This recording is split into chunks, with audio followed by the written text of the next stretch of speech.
Winning in life. This is the Outside Gate with Steve Hall and the L4 Media Network.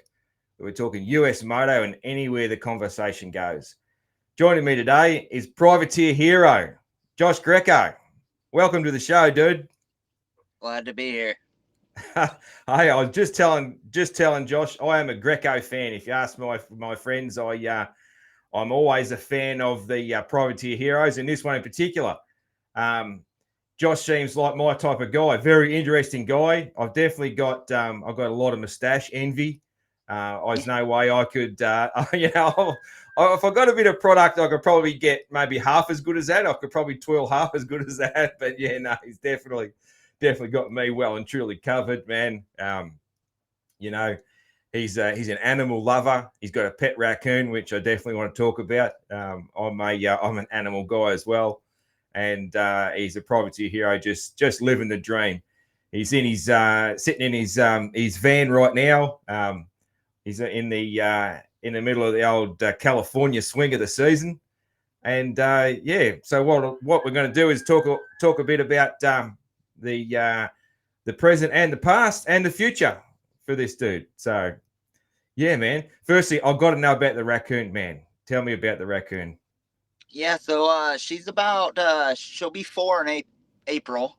I've had her since a baby. She was a rescue. At about a week old, they cut a tree down, and the parents, I guess, were killed. There was 4 siblings. They had to split the males and females. So she's basically lived indoors since a week old, and I got her at about 3 months old. And yeah, in our state, it's a $10 wildlife permit. And I was taking her with me for a little while, but it is illegal to cross state lines. And certain states like California, they'll euthanize her if I got caught with her. So as soon as kind of people realized I had her, and some people posted online that a privateer in the pits had a raccoon, word got out. Fans coming up to me every weekend. Do you have your raccoon with you? And I'm like, no, I don't. So now I can't take her anywhere on the road. I can't risk it. Yeah, she's mine and my fiance's little baby girl. She's a sweetheart. She's a brat. She's wild. She's just it's hard work. It ain't like a dog, a cat. I think the only way I'll ever do another one is a male. I heard they're better temperament, but definitely very hard to take care of. Yeah, it's cool, man. It's awesome. So, yeah, animals like that. Yeah, we've got to have you can have native animals and that as pets in Australia, but there's pretty strict regulations and that sort of thing on it. But yeah, no, it's cool, man. And honestly, I'm not just saying that because you're on like raccoons are one of my favorite animals. I love raccoon videos and all that sort of thing.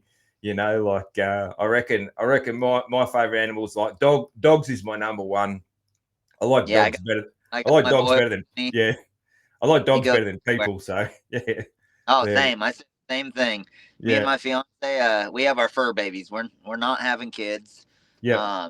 And I can bring whatever animal I want home, and that's the greatest thing. So my dog goes everywhere with me, sitting on the floor right now. But yeah, he's my shotgun rider.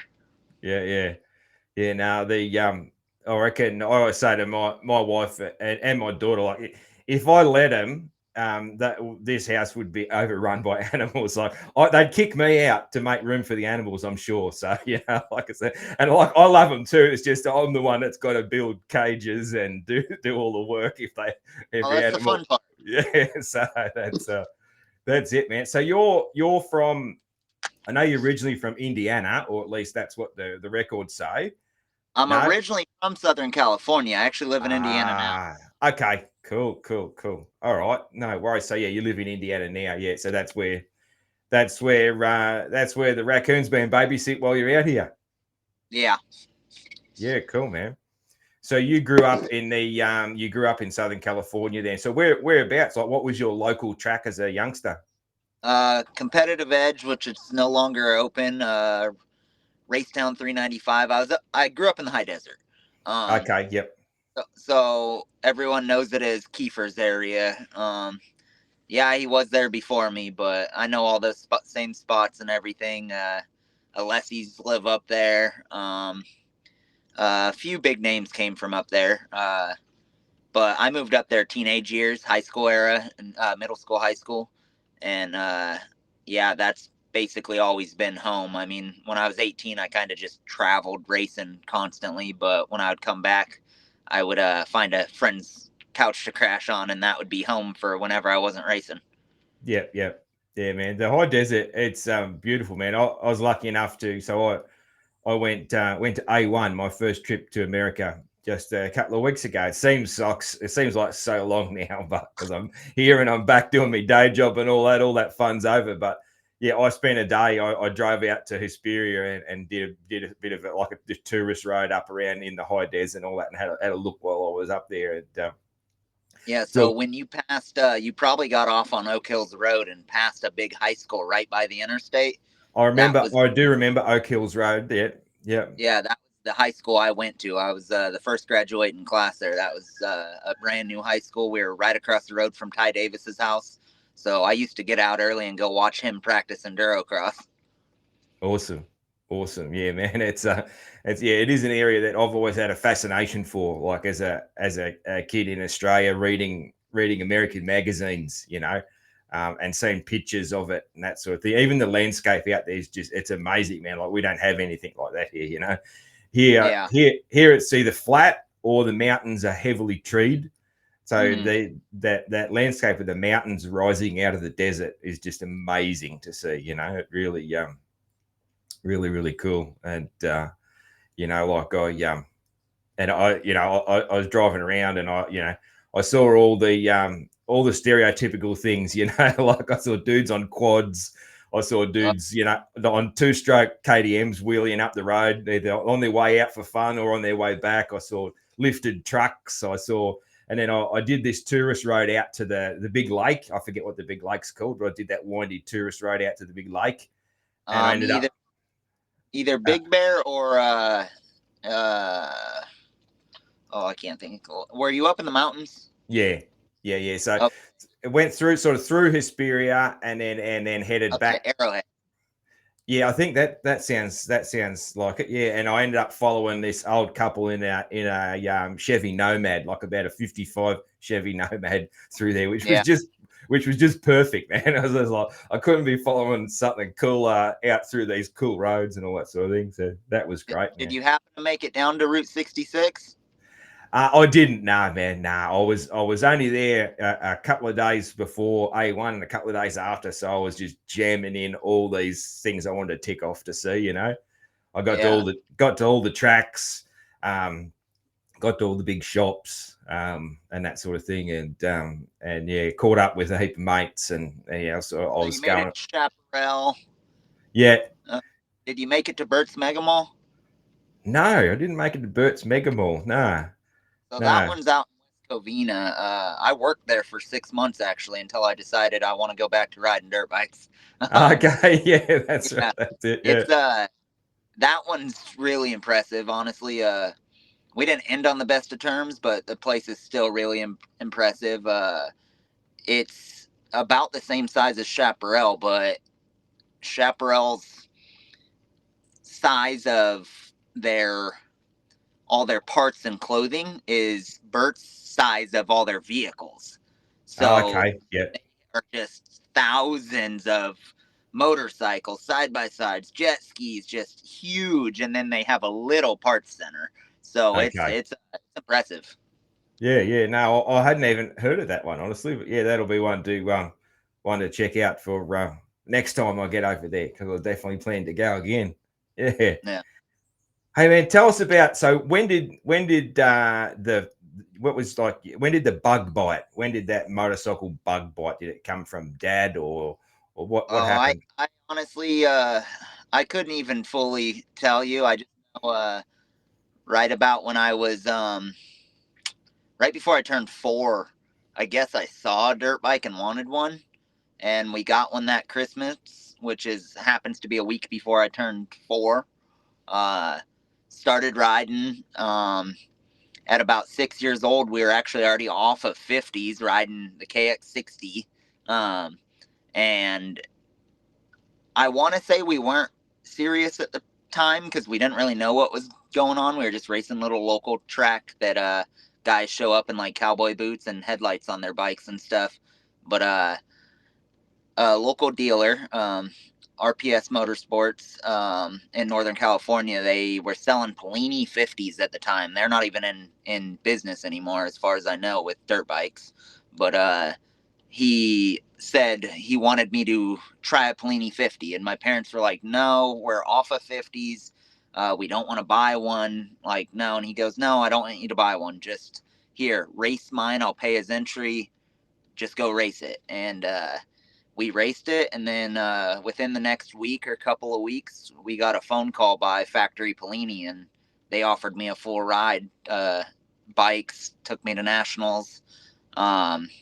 That's when we realized I was, at the time, one of the fastest kids in the country. Went and won a couple national titles for them. When the bikes didn't break down, we won. And yeah, from then on, it was just, that was when we got real serious. We picked up Thor for about a year, and then we went to Fox, and I rode for Fox for years, and yeah, one thing after another, Fox, FMF, all that kind of just started piling on, and made a name for ourselves at the amateur nationals. Cool, man. So Polini only made like 50s. Did they make anything bigger than that, or? No, they came out with kind of like a 60. It wasn't competitive. It was an automatic, and I tested it once or twice, and I about killed myself on it, and never wanted to touch it again. Actually, when I graduated from 50s, they threw me a party, like a moving on party, and like gave me a unicycle and stuff. Like, it was a big ordeal. Like, they were really good to me when I was a kid. Yeah, awesome, man. Awesome. So what did you, so then you're back on, what brand of bike were you back on to then, like for the rest of your juniors? Did you have sort of a loyal brand that looked after you or anything, or you mix it up? We went to KTM for 65s. Um, I mean, at the time, it was by far the most competitive bike. As far as I know, it still is for that 65 range.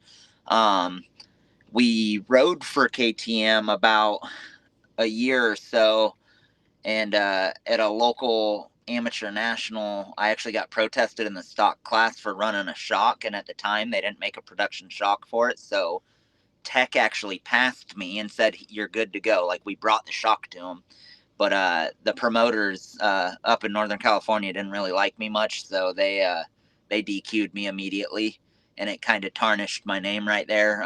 KTM didn't like the cheating aspect, so they had to let me go. I stayed on KTM's. I didn't want to go Cowie or anything on the 65s, and then we bumped up to 85s, and we're just riding for local shops and stuff. Didn't really hit any nationals, and I kind of disappeared for a little while in that kind of zone until I was right before I turned 16. I was on the 150Rs, and then I bumped up to my stepbrother's big bike. My stepdad said if I hit 100 pounds, I can race the 250, and I bumped up to it. I was a little guy, I was 4'9", and got on the 250, and a few weeks later was already racing pro. Nice. Just moved up. Nice. Cool. Do you have like many sort of Loretta's results or mini O's or anything like that? I race Loretta's or Minios. We grew up in the West Coast, very, I want to say very poor. I mean, we raced dirt bikes, so as poor as you could be racing that. I mean, everything, all of our money went into that, but we never had a chance of making it out to Loretta's. I would run the qualifiers and regionals, the local stuff, when we had the fastest kids around, and would qualify for it, but never went out there and did it. Just couldn't really afford it. Yeah, man. Yeah, no, I can understand that for sure. Yeah, that's it's it's a story for a lot of kids, man. Like it is moto's not a rich man's sport, but it's definitely not a poor man's sport either. It's somewhere in between. It's not Yeah, it's I mean, not. I travel and live in the van just to make it work. Every check each Yeah, week's just back into it. So I can't say I make a living doing it, but I make enough to keep doing it. yeah. You love it, don't you? You love riding, yeah. Oh, I love it. I had a couple years that I was kind of mad and in a bad mindset about it, and it's not worth it for what we make. And I went and worked a normal job and appreciated racing a lot more. Yeah, I love it, man. I can just, I don't know, I could just sort of tell that you just seem like someone that just loves doing it.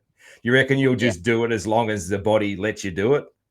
yeah. As long as I can at least make the night show, make a paycheck, I'll still be out here. I have people every year say, "How long are you going to do this? How long are you going to do this?" And as long as I can still put her in top 40, I'll be out here. So, I mean, look at Billy. He's 40 and he just came back and he's ripping. So it gives me hope Yeah, for another 10 years. yeah, man. Yeah, absolutely. Absolutely. Do you find that you've got a good personality, man. You've got a good personality, good social media presence, all that sort of thing. You're a character, Does that has that helped you with sponsorship? Oh yeah, yeah. No, I'm an adrenaline junkie. I love having fun. I love laughing. I am barely ever serious. Like I you won't catch me having a bad day. And even if I am, I'll take my time and talk to the fans. We're here for the fans. So um my sponsors know. Obviously they want to see good results, but they know I'm out there talking to everyone, pushing product and truly talking about what I believe is right with what we run sponsor wise. I mean, uh, I always say you can't look at the fastest guys on what product to run because they're throwing away that product every weekend. I'm the raccoon of the Supercross. I'm going into all the trash cans, pulling out chains and plastics and putting them on my bike. So I I'll run whatever as longer than my sponsors even want me to. I mean, I get bars, I get grips, and after the mud race, I pulled my grips off, dried them off, and slid them back on. I have extras, but I am just making them get their use out of them before doing new ones. And I'm sure my sponsors want to see fresh new stuff on the bike, but also they know I'm not the type that's like, gimme, gimme, gimme. I need 10 of these. I take what I need, and they appreciate that. And then other than that, we get the TV time, we get the exposure, the magazines, that, and I don't know how I get so lucky with all that. The media likes me sometimes, so Because you're friendly and you're a character, man. You're interesting, like there's a lot of dudes out there that are, it's sort of mean to say, but there's a lot of dudes out there that races. They're pretty fucking boring people, like so. yeah. They're good. They're good to My watch, but buddies, they're not I that good always to talk to. Yeah, yeah, I always tell my buddies, I'm like, you guys got to have something to get talked about. Like, if it ain't results, do something that gets you some attention one way or another. Like, yeah, that's right. That's right, man. And dude, so last weekend, man, I had fingers crossed.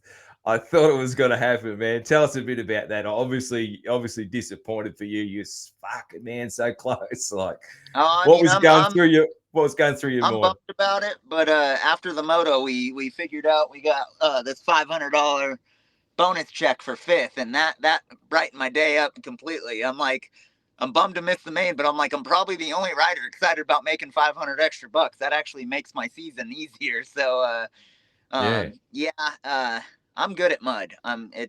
It's funny because my title sponsor this year, the one that bought my bike, a good family friend too. We always go to dinner and stuff, but he calls me and he goes, he actually calls me last weekend after the mud and he goes, man, I knew you're a good mud rider, but I didn't know you were that good. And it's weird coming from California where it's never mm, muddy and I'm not a tall rider, so I can't even touch flat footed on the ground. So he's like, I just don't understand him. I'm like, well, I can't touch the ground, so I just go for it. Um, so we'll go back a little bit before this season.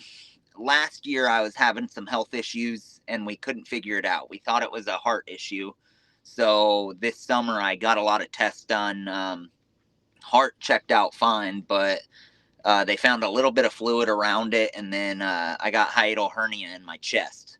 So it's pushing out through my chest and causing me acid reflux. I can't really get my breath out completely.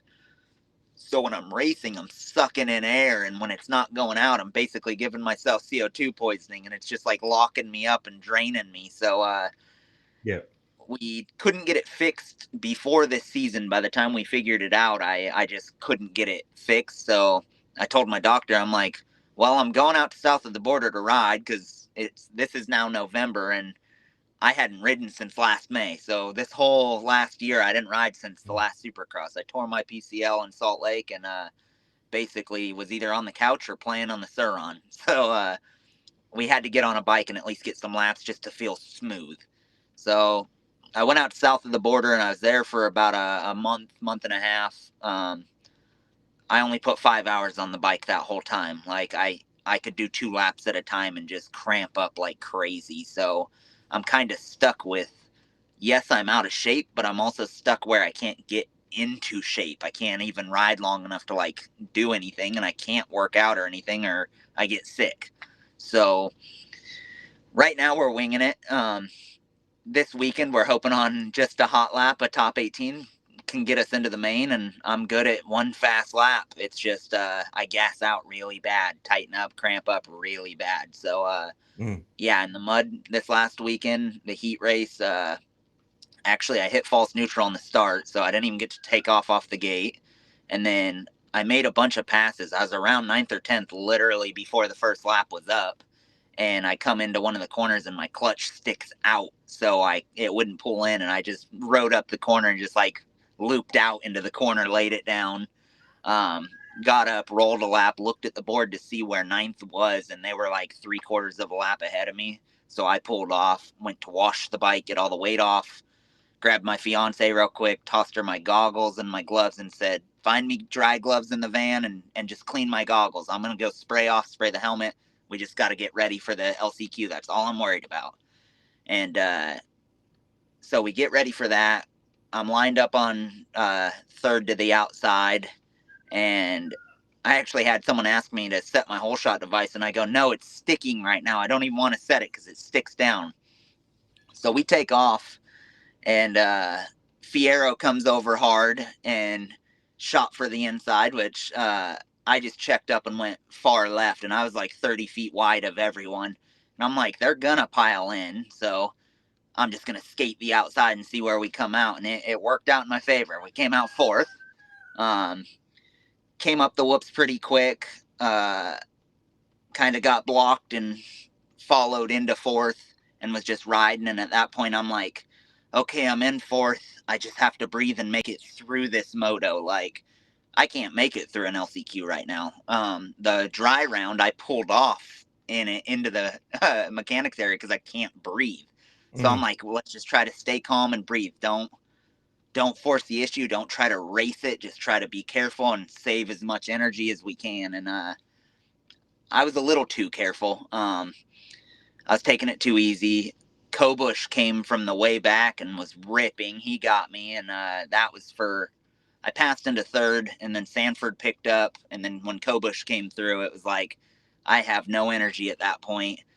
At that point, I noticed they were jumping the finish line and doubling the triple, and at that point, I was like, I could have done it. I should have. It would have saved me a lot of time, but I was like, I could barely hang on. I just wanted to stay up, and honestly, I was praying to see some yellow flags ahead of me.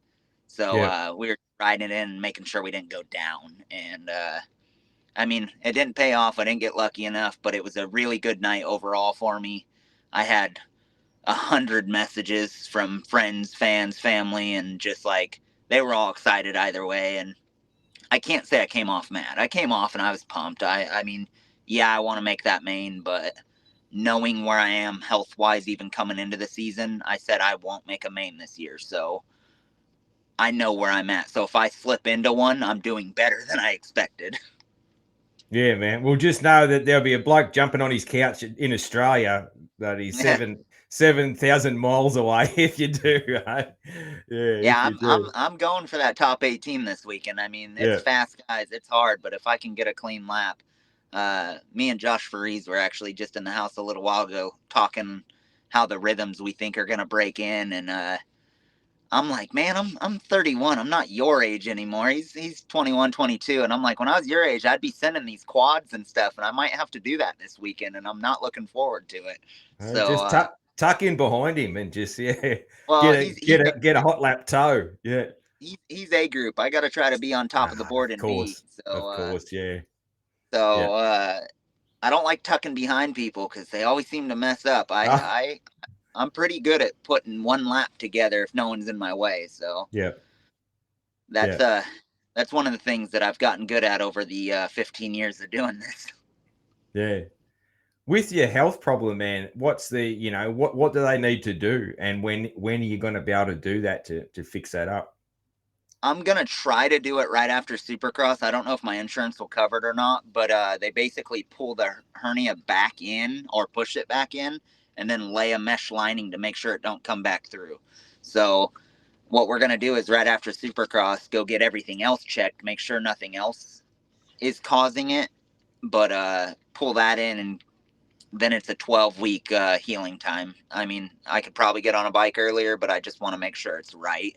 And allow me to breathe a little better. So then we can actually put our head down and try to be in shape for the first year in probably 10 years. Yeah. Nah, cool, man. That's yeah. I certainly didn't know that you were struggling with things like that. Yeah. Yeah, You're doing bloody good to be out there at all by the sounds of it. Yeah. I say I rely on old man strength and knowledge. So I like I said, I'm good at hot laps. It's just when we're out there, once I'm in the night show, I'm kind of just like on cruise control. Just stay up, stay healthy, and try to spin laps just to kind of get in a little better shape if we can. But I'm the type like, yeah, obviously I want to be in a main, but once I'm in the night show, I'm happy. I just want to make it through the weekend healthy. Yeah. And getting in the night show, does that generally pay, or it probably doesn't pay your way, but does it go like some way to paying your way to get to the next race? I profit when I make the night show. So I mean, everything here for me is basically a financial decision. I don't go into debt racing.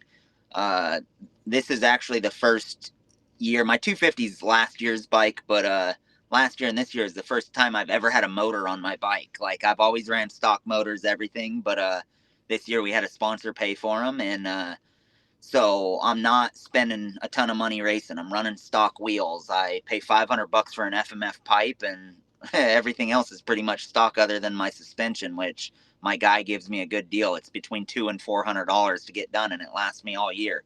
So after entries and fuel and everything, like I said, I stay in the van. I don't really spend any extra money on it. We can profit on the end of the day. It's not enough to make a living, but as long as I'm qualifying, I'm doing well. So like Detroit, when it comes up, I'm not racing Detroit this year. It's 4,500 miles of driving. It would cost me $1,800 in fuel, $250 to sign up, and I would make $1,250 or $1,500 to go. So it's like, it's just not worth it. So I'll skip it. We were skipping Seattle too, because it's the same thing, but being on this lights bike and being right on the cusp, and I'm like, well, that might be another mutter, so I want every chance I can get it going for that main. So I think we're going to do Seattle this year. Yeah, cool, man. And you're selling at the moment. You're selling. I know I shared one of your posts there. You're selling t-shirts. You're selling t-shirts at the moment to help fund this season. So it started as funding the season, but it started out really slow. So we kind of just waited until the season started. Honestly, what it's funding is I'm squeezing through the season right now. Good, like I should make it through as long as when we hop 450, I don't consecutively miss night shows. But as long as I'm making the night show, I can pay my own way through. And then what we're gonna do is that 250 that we're doing a giveaway on. It's one of my old bikes. I raced fair races on fairgrounds. We're gonna do a giveaway on that. I'm hoping we raise enough money. I need to buy either a Husky 450 or a 501. I'm gonna Ironman the Baja 1000 in November this year. I want to solo it. It's always been a goal, and we're only getting older, so it's time to do it while I'm still healthy. And I don't know if a Supercross guy's ever Ironmanned it and finished. I've tried to look up results, and I can't really find them. I know Pastrana tried it and didn't finish, but all the big name top old guys that have done it always did it with teams. So I do need to get someone to stat check me on that. And if a Supercross guy has done it and finished, then my next goal is to win it. So we'll see. Nice, man. That'll be awesome.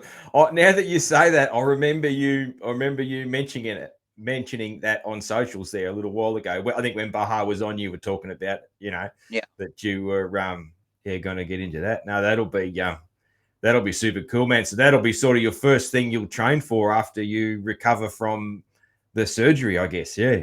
Yeah, more or less. As long as I got the 500, basically, I'm putting the keys to my van away and riding the bike to all the tracks all summer. So I just have seat time. Yeah. I might have my fiance meet me at the track with a gas can just so I can just stay out there. It's not about speed. I'll be running a slow pace, but just riding. I want to ride consecutively 8 to 10 hour days on the bike, whether it be highway, trails, track, but just kind of staying on the bike moving and just not getting that rest time, really. Have you done much off-road stuff before? When I was a teenager, I raced a little bit in the desert. I did the Hare and Hound National. It was 100 and what was it? 110 miles. That was my first ever desert race. They wanted me to sign up beginner. I was 4'9", 100 pounds on a 450X, and the guy was like, he was actually really rude about it. Can you even hold that bike up? And I'm like, dude, I'm about to go pro in moto. Like, I can ride. And he's like, this isn't moto. You have no idea. Well, long story short, I got him talked into letting me race intermediate, which did all 3 loops. And he said the 3rd loop I would not finish. He kept saying I won't finish. I'll be DQ'd when I DNF.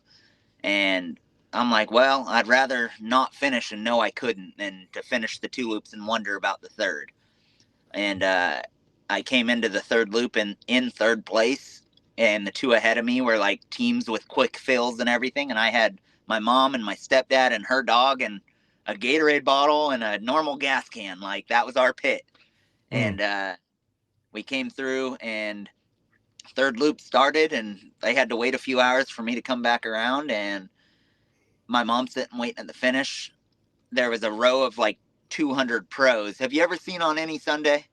Oh man, like yeah, man. Like I'm a big On Any Sunday fan. Yeah, takeoff. That was the same race, like same thing. So okay, those 200 pros took off 25 minutes ahead of me, and then intermediate row took off, and so my mom sees pros start coming through, and she goes, "When do intermediates come through?" And they're like, you got 15, 20 minutes until the first ones kind of come through." And she sees me across the desert. She points me out and says, "That's Josh. I can tell. It's his color of gear. It's his riding style. Like, that's him." From like a mile away, she could see me coming. And I come sliding in, and the lady goes, "Oh, you mean that intermediate? We've been following him in the helicopter."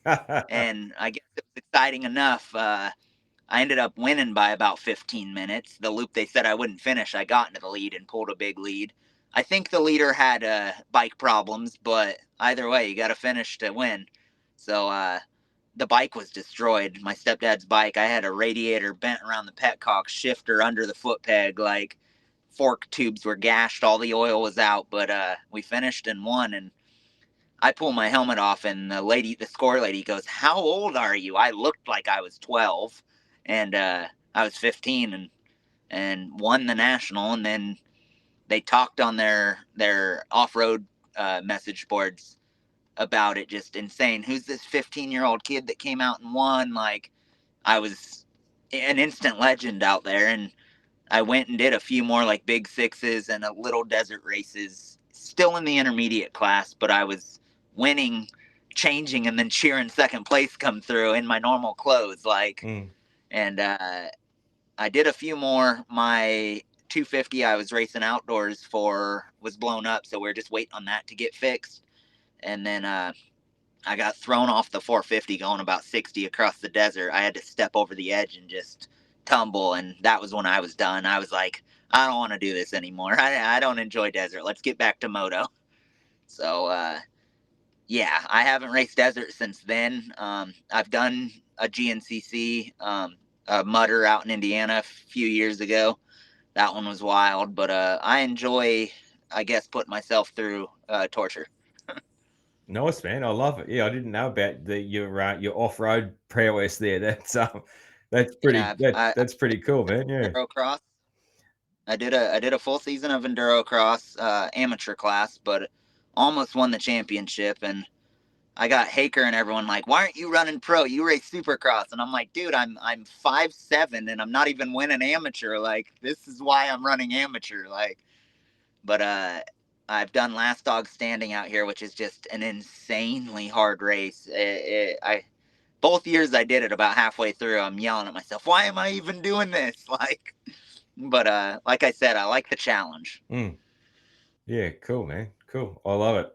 Love it. Yeah, no, really, I'm excited, man. I'm excited to see you tackle Baja then. Yeah, man. And like you said, on any Sunday, man. Like, yeah, I'm a huge on any Sunday fan. Like I say that I am a product of on any Sunday. You know, I was the kid riding my bicycle to rent it on VHS and watch it on repeat. You know, that was me. That's why I got the Malcolm Smith jersey in the background that I just bought from his shop, and I bought a signed book there and everything. And the first place I actually went when I got to California was Malcolm Smith Motorsports to look at his collection and all that sort of thing. So yeah, a huge on any Sunday fan. Yeah.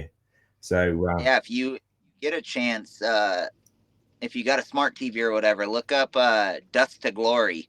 The yeah, I was saying that. Yeah. The 05, but the 2017 one they redid. My buddy actually that I grew up middle school with and I lived with for years. He was riding for the Warrior Built Foundation. He has one arm and races with them in Baja. He's kind of showcased in that one as well.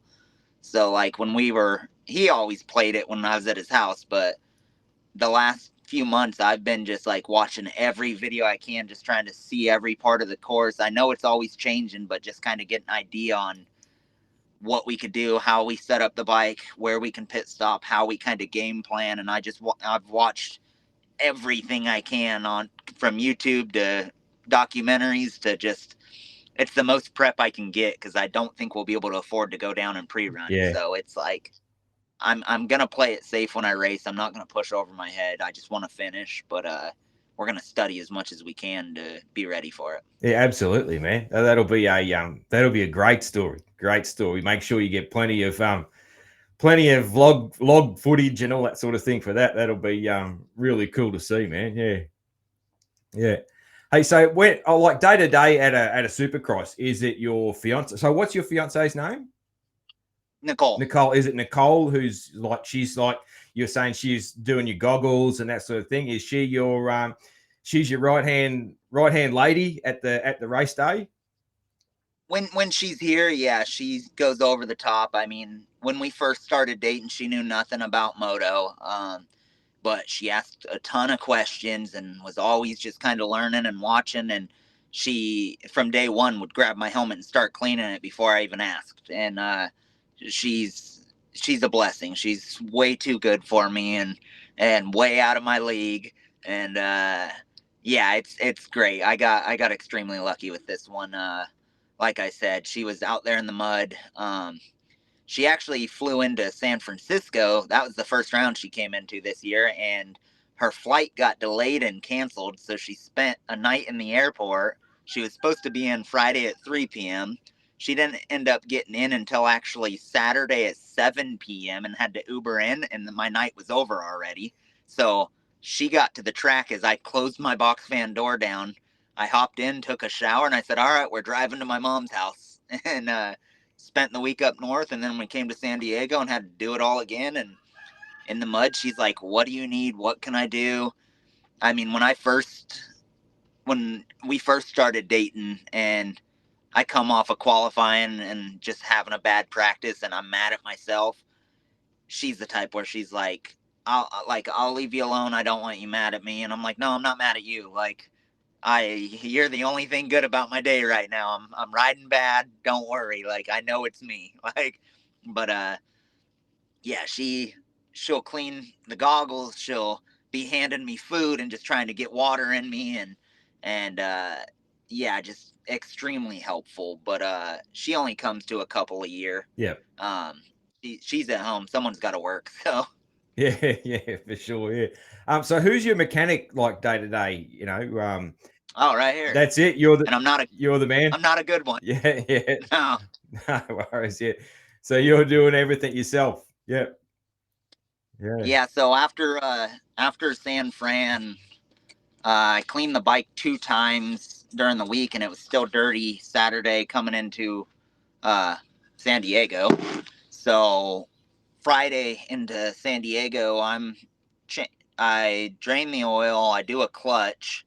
Um, as I put the clutch in, I notice I don't have any oil, so I'm like, or I do a clutch before I drain the oil, and I notice I don't have any oil to go back in, so I'm like, do I just put the old clutch back in, or what? And I'm like, well, we'll put it together or whatever. I'll find oil. We ran up to Costco, couldn't find oil. Um, like I said, I pulled my grips off, cleaned them, and put them back on and wire tied them. Like, Yeah. I did have to run to one of the teams and buy a chain off of them because I didn't have a chain. I wasn't gonna change it, but it was locking up on me.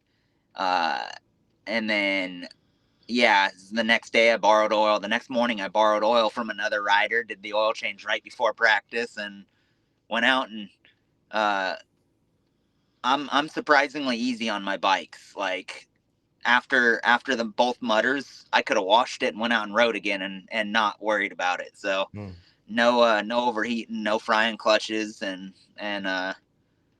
yeah, so luckily I'm not a good mechanic, so I don't have to work on my bike very often. Do you find that because you do have to work on your own bike, that makes you a little easier on it? You get a bit of mechanical sympathy.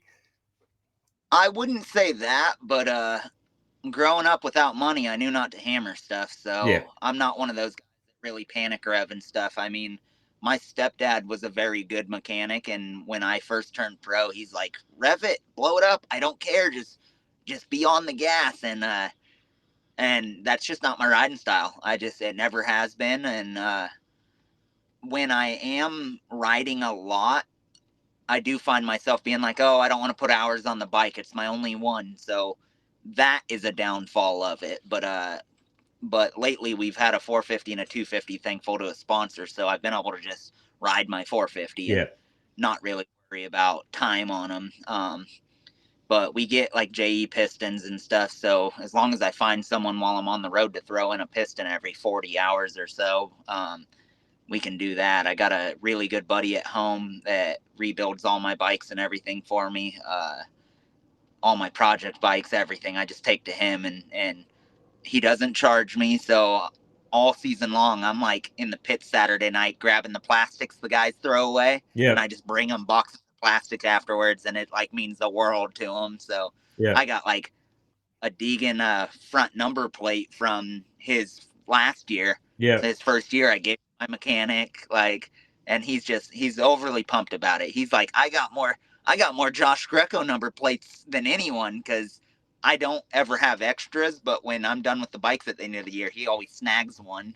So yeah, he's like, no one else has them. I have them all. Like, yeah. But yeah, I mean, point being, I've always been easy on the bikes. I mean, I've been at indoor races and people are like, how are you going so fast? The guys behind you are panic revving and your bike's so quiet and you're going fast. And I'm like, well, it's just how I ride. Just because it's loud doesn't mean it's going fast. Like, I think we can all tell, if you even look at the very top riders, there's such different riding styles, right throughout history, there's such different riding styles. Like I always use the example from back, like when I was a kid, like you couldn't get two guys further apart than Bob Hanna and David Bailey, like the complete opposite riding styles, but there was a year there, like I think 83, they were the two fastest guys, and one was smooth as silk, like almost sort of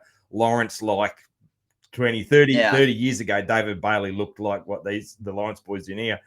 And Bob Hanna was lucky to have his feet on the pegs for most of the lap. He was flapping off with the wide open throttle and just, like totally different. So, yeah, there's a lot of different. Yeah, some guys just look effortless. Yeah. Jet during outdoors looked unreal. It was just, he looked like he was playing. And I'm glad to know he's human and he ain't just winning everything this year. I mean, it's impressive what he's doing, but it's boring when that's all he does. That's right, man. Yeah, no, like I said after A1, like I say it a lot when talking about Jet, and that it's like I'm a bad Aussie because a lot of the Aussies are just like, oh, you got to be behind Jet no matter what. I'm not like that, like I'm a fan of the sport first and foremost. I want to see good racing, and I want to see hard good battling. Racing. Yes, I want to see good racing. Like, it's different when those boys put the green and gold on and line up at Motocross of Nations. Oh, I'm patriotic then. Like it's all about the Aussies then. But when it's an AMA race, man, I want to see a good race. I don't care if it's an Aussie wins or whatever. I want to see a good race and then a good result. I like, I like a good story, man. I'm a storyteller and a story writer, and I look at everything in that sort of through that lens, I guess. And the story of Eli coming back from injury, or Kenny, or someone like that would be just an amazing storyline for the year. And I figured Jet's going to win heaps. He's got his chance. I want one of the old blokes to do it this year. So yeah, that's well. Think about it. In 2 to 3 years, how many names are going to be gone that are championship winning names? I mean, all the guys around my age that are factory riders that are there's 8 to 10 guys that in 2 years won't be there. So it's going to get a lot less depth in the field. And then now with the lights class allowing you to stay in it, those couple of guys like Jordan and RJ, they're going to retire in lights. Like, they're not going to bump up without a ride in 450, at least. If they get a ride, they'll go up. But you're not going to get a whole lot of step up in the next, 3 years when 8 to 10 of those guys hop out. Yeah. I think we're going to end up with a bit of a gap between the best and the rest. A bit like Ricky, Chad, Stu days, where they were sort of like they were the 1, 2, and 3. They were the podium every week, no matter how they start. I think we're going to maybe end up with a Jet, Sexton, Deegan set up like that, and then everybody else is, there's a gap. Maybe those three. If Deegs continues his, his progression. I mean, if Deegan don't get a championship this year, obviously he'll be on for three years on lights. Yeah, because he'll do back to back when he can go for championships. Yeah. But I don't think they'll push him up fast. I think they'd rather just see number 1 plates. Yeah. So he'll wait. I mean, obviously Sexton's young. Yeah. Plessinger's a couple years behind, so he has a few more years in him. Yeah. Cincerulo could be hit or miss since he is young. Yeah. But you don't know. I don't see him being too much longer. No, neither do I. But yeah, it's going to be interesting. I mean, I plan to stay long enough that the 450 class gets easier. Yeah, well, that's a good plan, man. That's a good plan. And after, apart from doing Soupy as long as you can and doing Baja, is there any other do you have any other bucket list moto goals, that you'd like to do? Any other? So, me and my fiance are getting married in Switzerland this year. I planned it around the same weekend as the FIM Explorer E Championship. I'm trying to get invited to go race that. Last year they were racing Surons. This year they're on full-size bikes.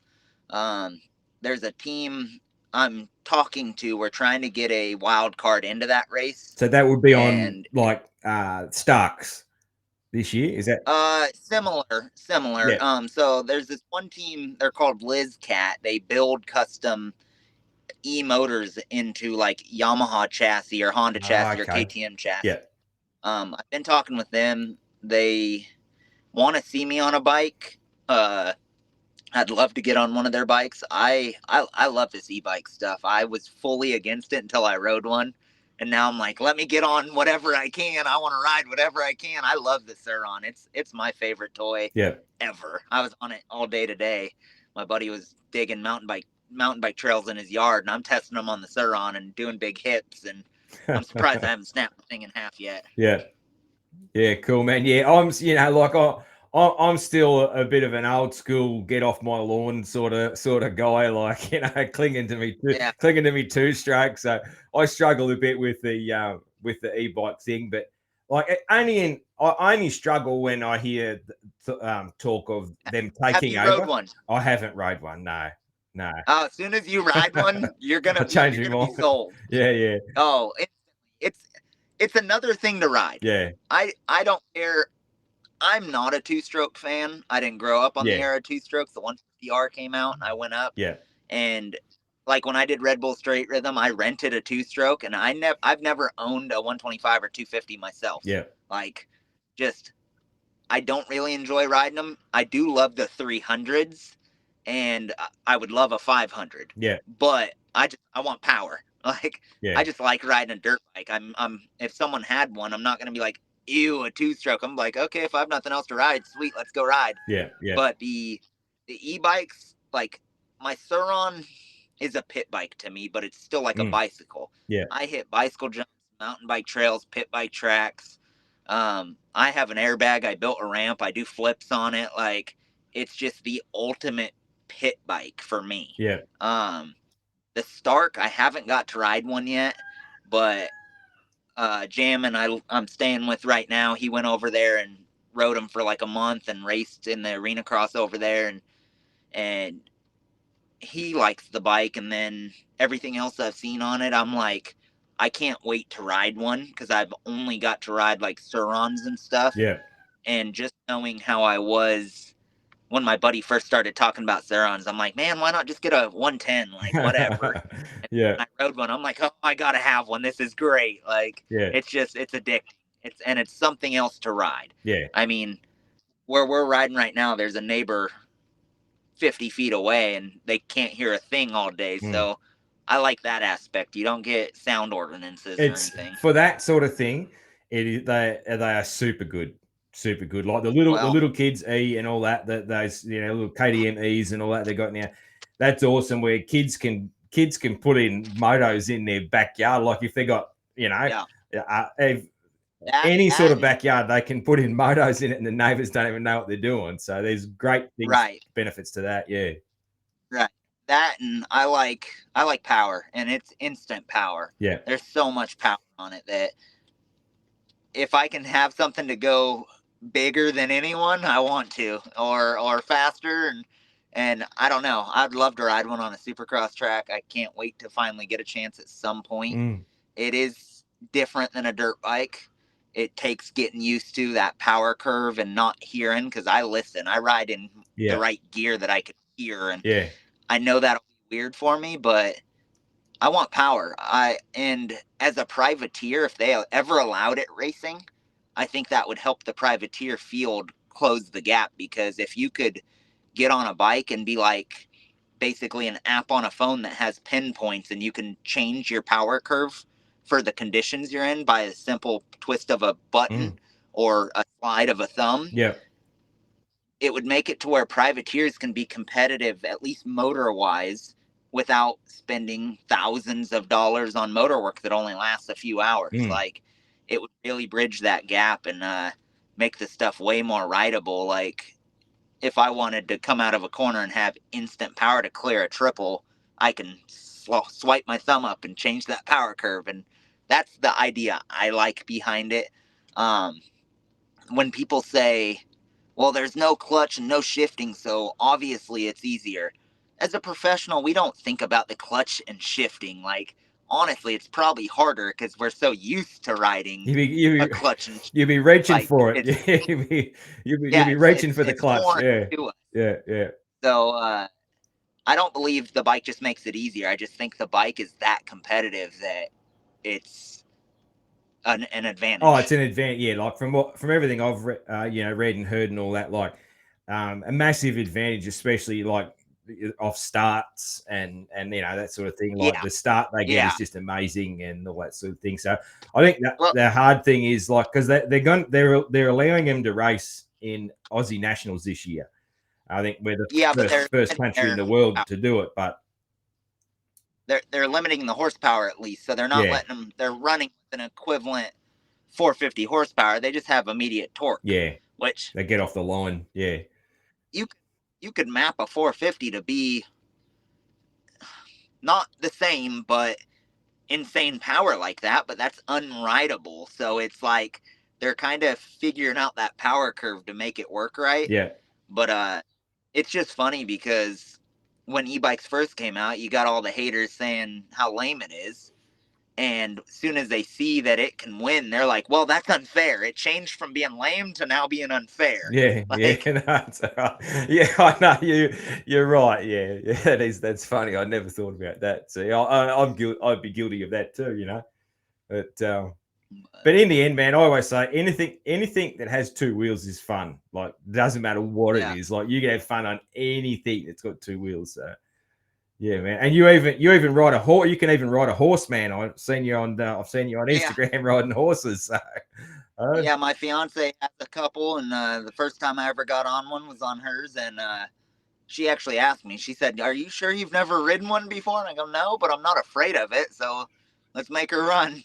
Yeah, that's the The goal is to get good enough that I can go to these fair races, race the Supercross fair races, and then tow the horse and race the second day the barrels on the horse, so I can make money at then. Race, yeah. Well, sometimes they race the dirt bike against the horse on the barrels. Yeah, don't they?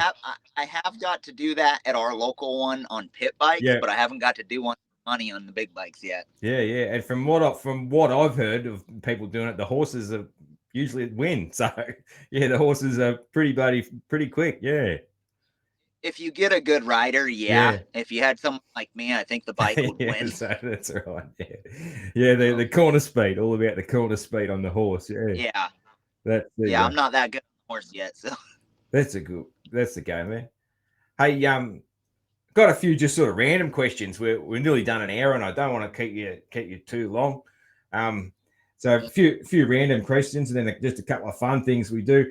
Who was your childhood hero? So either moto, it's probably a moto guy, or anyone really, man. Who was your childhood hero? I would say Pastrana over anyone. He was just amazing on everything he ever touched. Like, I mean, I was never the type that was kind of starstruck by anyone. I mean, when I went pro, I wasn't like, oh, I'm racing with these guys. I'm like, I'm one of these guys. Yeah. So we're all humans. We all put on our pants one leg at a time. So it's I've never been like I don't superstar someone. So but Pastrana's insane at everything he does. He still is. So he's still a legend.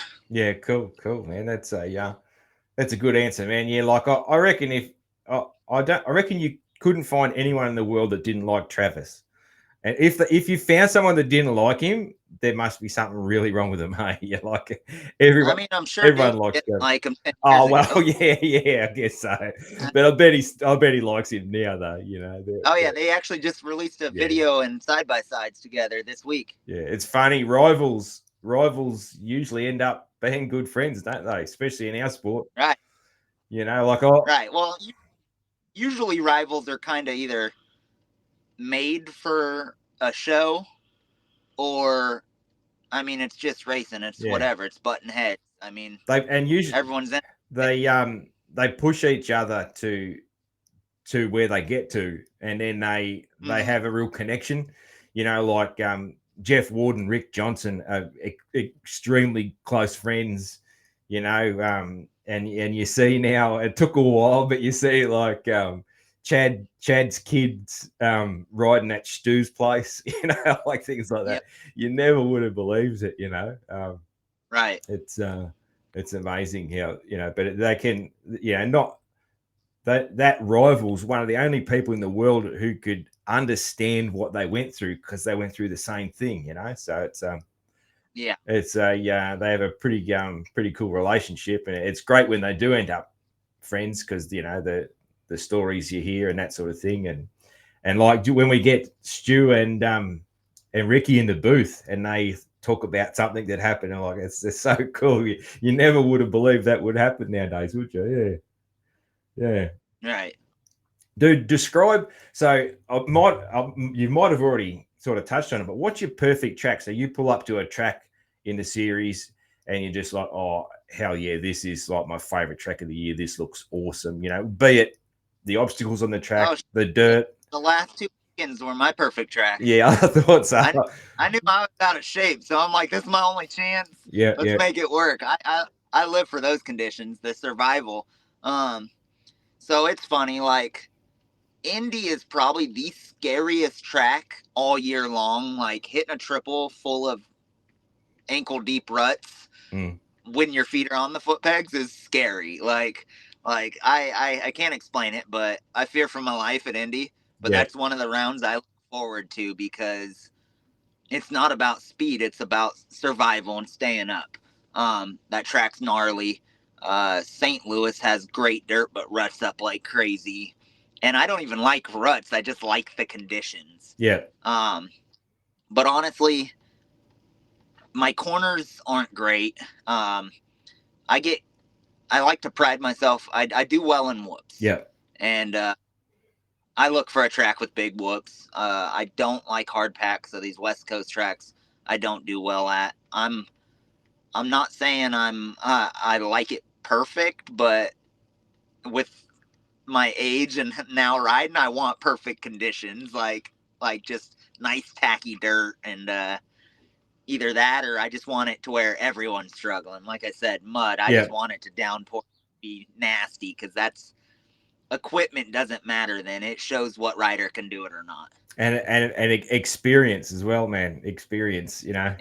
That's what you can see in the mudder. You see the 250, the young 250 riders in a mudder, man. They're just, they're floundering. It's just all adrenaline and just, yeah. Well, you can't just send it because then you get lucky or you don't, and you usually don't. And when you down your bike in a mudder, well then then you definitely got to clean those grips like you were talking about cleaning hay. So that's it. Yeah. Cool, man. Cool. Hey, I'll just check my list here just question. I'm a nerd about surnames and that sort of thing. Is Greco Italian? I believe so. Yeah. Italian, Greek. Honestly, I've never done the like family like blood test or anything.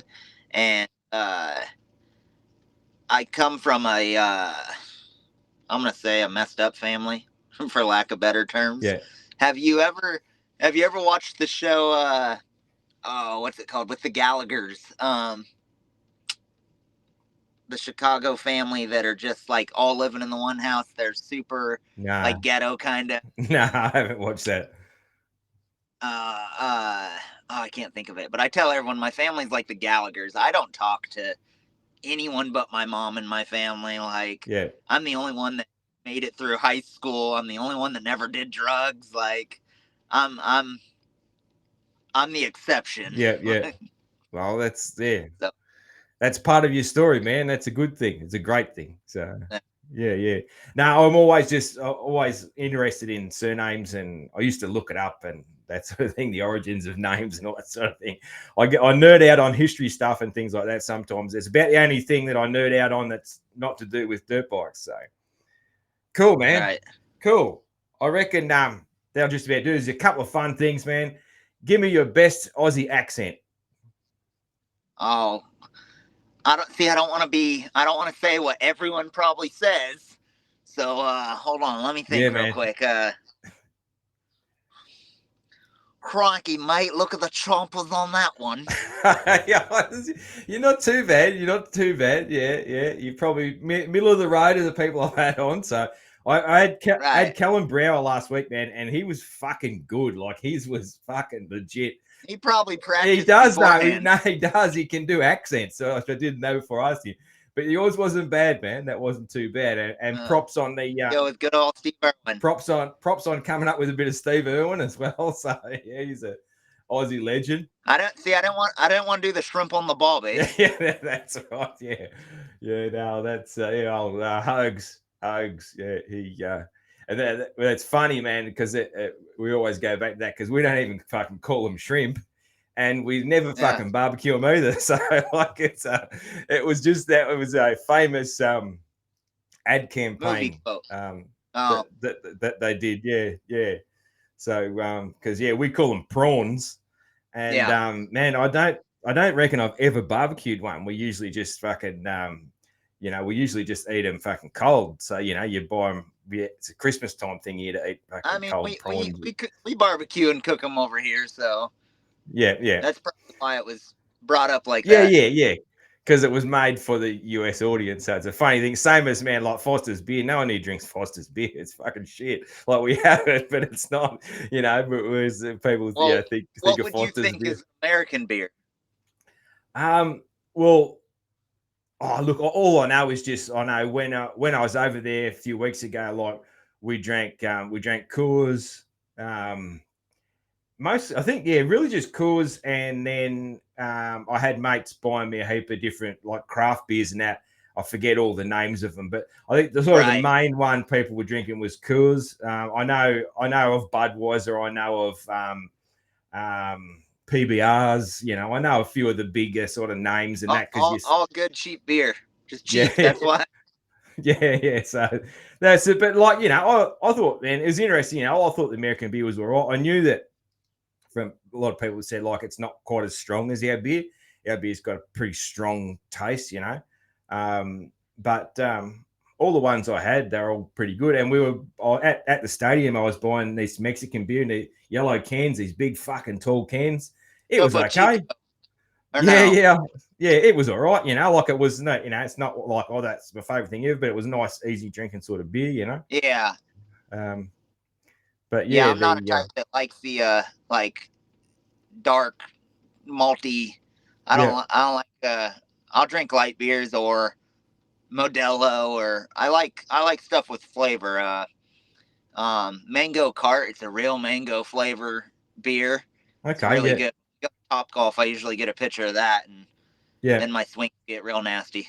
Like I tried a few, and they're all pretty good. Like I was lucky, man. Like my friends over there really looked after me. I don't think I paid for a beer the whole time, and I had a couple of nights there where I had a pretty good crack at them. So, but not through lack of trying. I just kept getting handed drinks, So I'm glad for their Aussie mate to visit them, So that was cool, man. Go up a little bit Friday night before the race.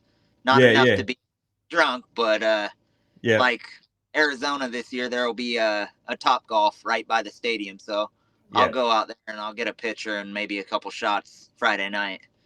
What do you get shots of? Patron. What is that? Patron is it tequila? I think it's tequila. I don't even know. My fiance is a bartender, and I have no idea. I'm like, just give me that.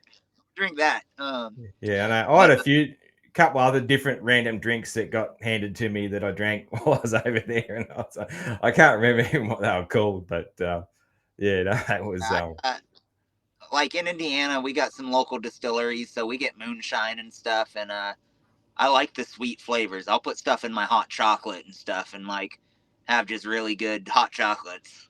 Yeah. That sounds pretty good. Yeah, that sounds dangerously good, though, man. That sounds like it'd be too good. I always reckon alcohol that's a bit too easy to drink. If it's too sweet and nice, that's what puts you on your head. Because I get friendlier. I'm not an angry. That's for sure. I just get friendlier. Yeah. I do too. I'm a very happy drunk. I don't actually change. I don't change that much. Sometimes people think I'm drunk when I'm not even drunk. So I don't change too much. I just probably talk even more and get even happier. So cool, man. Been great to have you on the show, dude. How I close out the show is I sing a little bit of Kenny Rogers, man. So always say to people if they know the words to The Gambler by Kenny Rogers, I reckon at your age maybe you don't, but then you never know. Kenny might be big in Indiana, so I'm not sure. So Yeah, I'm not sure. that's all right, man. Most people don't know it. There's a story behind it, but I won't bore you with that. So it's just for fun, man. I'm no fucking pro singer. I just have no shame, and I like to have a bit of fun. So I'll just slide into a chorus, man. And I'll just slide into a verse, and when the chorus comes along, you might know the words and fucking jump on in if you know them. All right. So I handed him my bottle, and he drank down my last swallow. Then he bummed a cigarette and asked me for a light, and the night got deathly quiet, and his face lost all expression. Said, if you're gonna play the game, boy, you gotta learn to play it right. You got to know when to hold 'em, know when to fold 'em, know when to walk away, know when to run. You never count your money. When you're sitting at the table, there'll be time enough for counting when the dealing's done. That's it, man. Thank you very much, Josh Greco. Fucking good luck this weekend. I'll be cheering for you. And thank you to anybody who has listened. Definitely. Thanks. Thanks, man.